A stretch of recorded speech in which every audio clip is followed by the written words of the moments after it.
Hola, ¿qué tal? Muy buenos días. Otra vez, buenos días. Hola, ¿qué tal? Bienvenidos a este Horizonte de Noticias.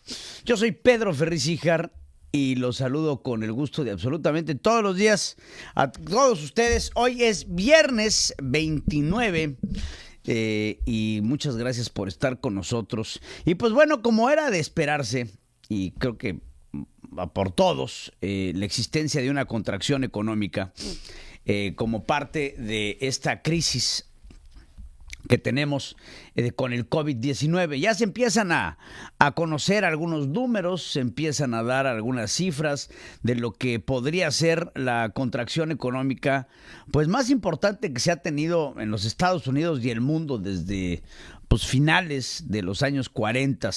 Una contracción que en los Estados Unidos más o menos está rondando en un 3.5%. En algunos otros países latinoamericanos, pues que llega o la contracción económica, por ejemplo, como en México, al 8.5%. Ya se especulaba sobre lo que iba a ser una caída económica importante, lo que iba a ser una contracción económica importante. Sin embargo, no habían salido números oficiales.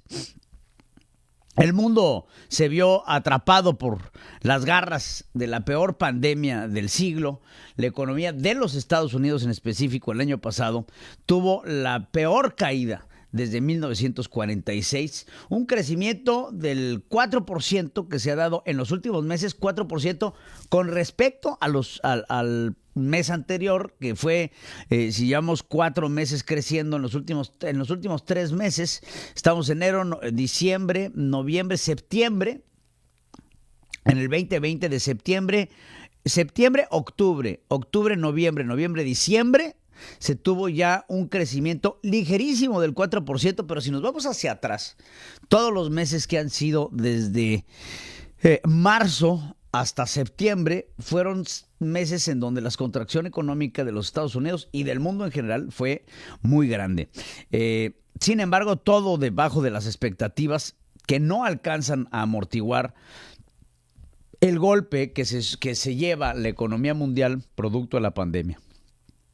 En el conjunto de un año en donde hemos atravesado por el coronavirus, y no solo eso, sino las restricciones que fueron dispuestas por los gobiernos de los 50 estados y de los Estados Unidos y los gobiernos del mundo para tratar de evitar la propagación. En los Estados Unidos se habla de una contracción del Producto Interno Bruto del 3.5%, que pues ensucia lo que podrían llegar a ser las perspectivas en el Producto Interno Bruto para el 2021.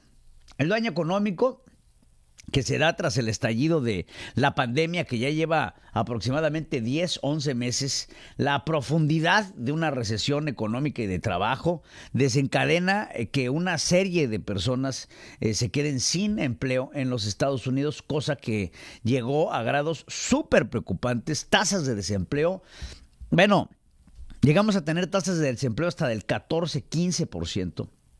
Imagínense ustedes que durante la gran recesión de los años 20, las tasas de desempleo rondaban el 8, rondaban el 9%, y llegó un momento en el que hubo meses en los Estados Unidos en donde la tasa de desempleo rondaba inclusive el 14%.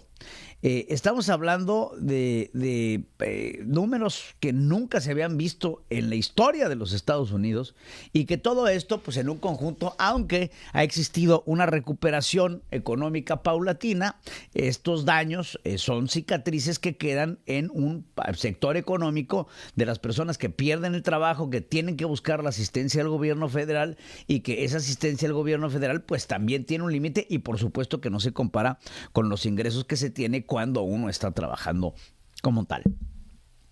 El Departamento de Comercio estimó que la producción total de bienes y servicios en Estados Unidos se desaceleró bruscamente en el primer trimestre, en el último trimestre, que sería octubre a noviembre, diciembre, tras un aumento récord del 33.4% en el trimestre de julio a septiembre.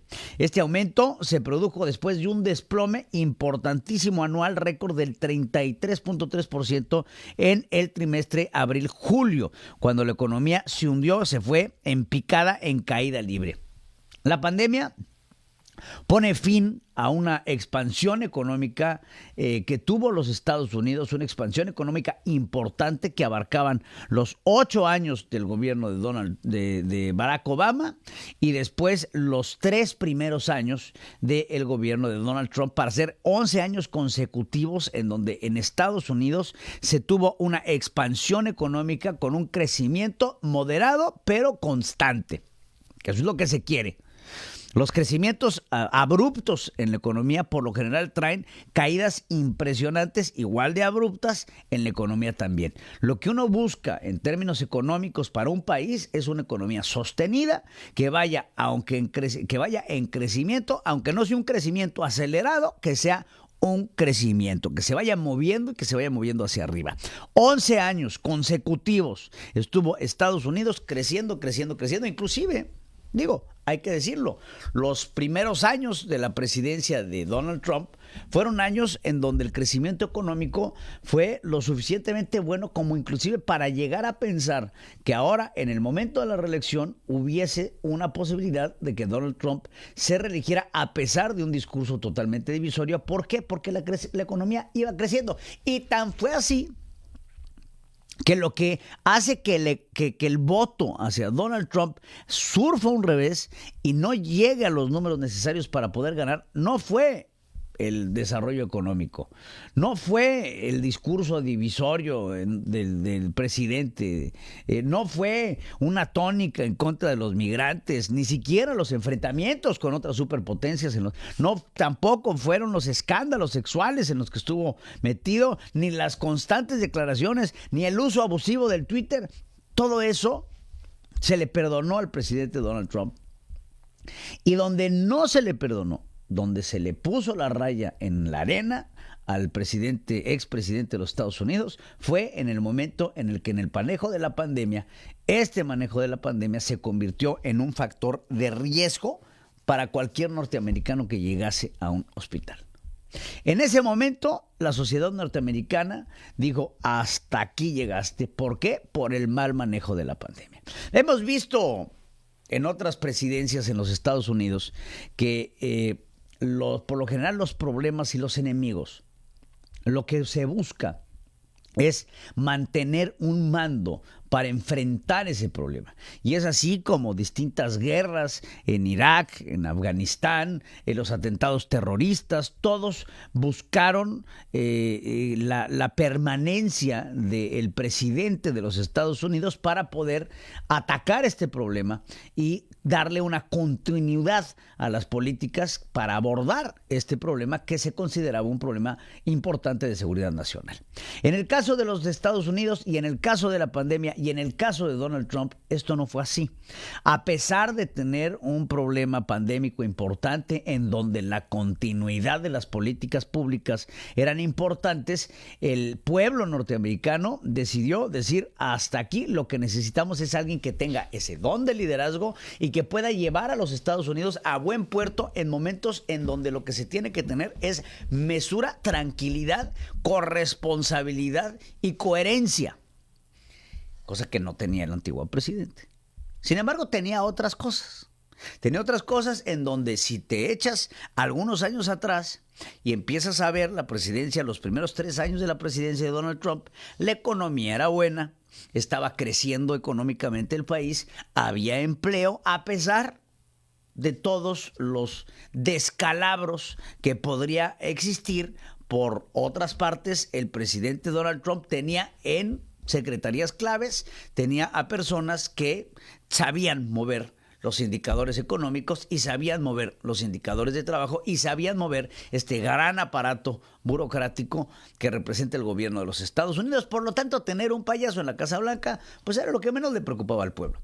En el momento en el que una persona deja de tener ese ingreso y deja de tener esa tranquilidad y esa seguridad, en ese momento es cuando vienen los cambios importantes. Y este cambio fue justamente por un ataque hacia la pandemia que provoca un desempleo. ¿Se acuerdan cómo Donald Trump estaba renuente a parar y a detener y a cerrar y a mandar a la gente al confinamiento? ¿Por qué?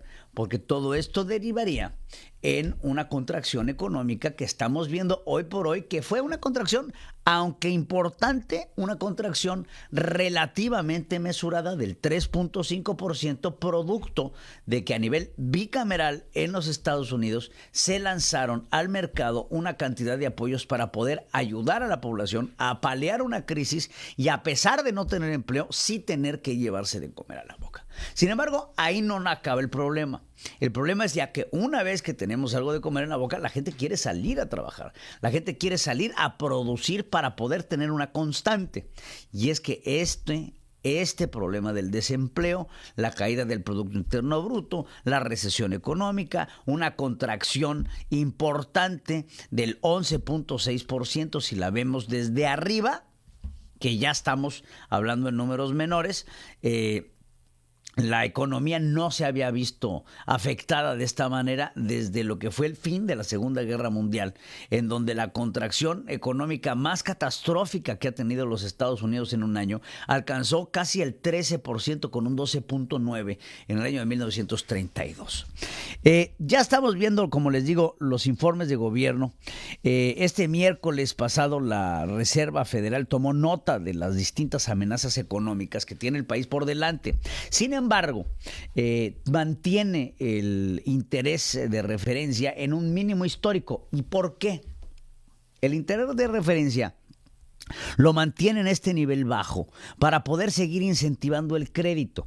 ¿Hacia dónde se va el golpe más fuerte que lleva la pandemia? Un golpe importante en la política de movimientos monetarios. La gente no está buscando el endeudamiento. Ahorita lo que menos quieres es deuda. Aunque en los Estados Unidos, acuérdense una cosa, en los Estados Unidos la base de la economía es la deuda.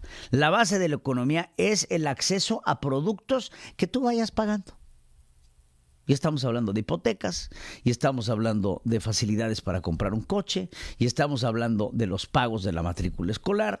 Hay gente que acaba la carrera y acaba la matrícula escolar y la sigue pagando hasta los 40, 50 años de edad. Entonces tienes el auto, que por lo general lo sacas con un crédito, lo sacas con un arrendamiento. Tienes la casa, que la sacas por medio de un crédito. Tienes el crédito escolar, que lo sacas por medio de un crédito, y así. La política de la economía estadounidense está basada en el sistema aspiracional de la clase media, de decir, aquí está el crédito y tú, en base a tu historial de pago y en base a tu trabajo y en base a tus ingresos anualizados, con una estimación de que hacia dónde puedes gastar por medio de puntos de crediticios, en ese momento se da un desarrollo económico en base a la proyección de lo que puede haber sobre el dinero que se vierte en el mercado. Esto, con la pandemia, pues evidentemente la gente dice, ahorita lo que menos necesito, pues es endeudarme, y lo que menos necesito es estar adquiriendo créditos que no voy a poder pagar, o por lo menos no voy a tener la certeza. Y es así como tienes un gran problema de morosidad en tarjetas de crédito, un gran problema de morosidad en créditos hipotecarios, un gran problema de morosidad en créditos de autos. ¿Por qué? Porque la gente comenzó a darle prioridad a otras cosas, como el de sobrevivir.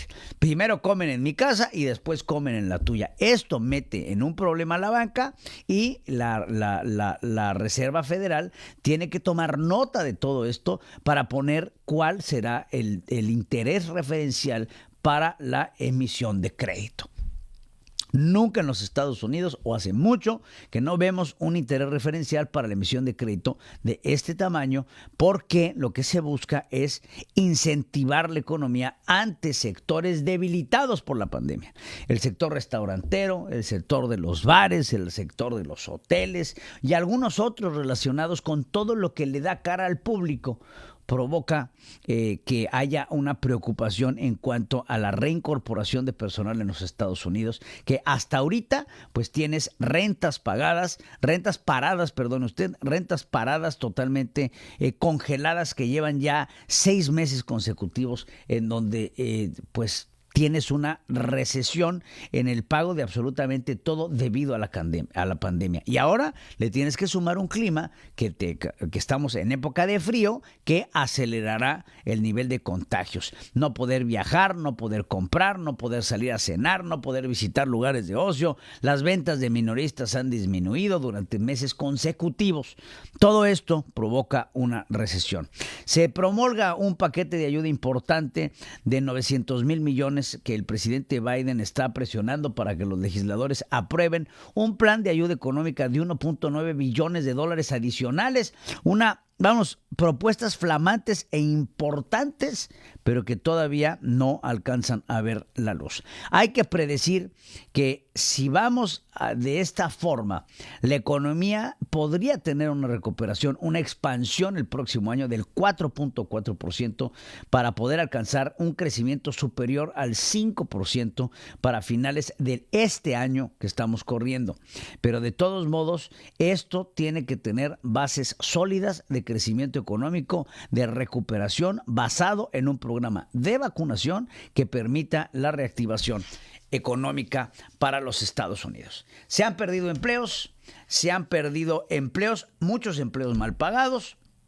Sin embargo, ahora empieza una nueva etapa en la economía de los Estados Unidos y el mundo para poder ver de este problema y presentar una solución. Muchas gracias por estar aquí con nosotros en este Horizonte de Noticias. Yo soy Pedro Ferriz Hijar.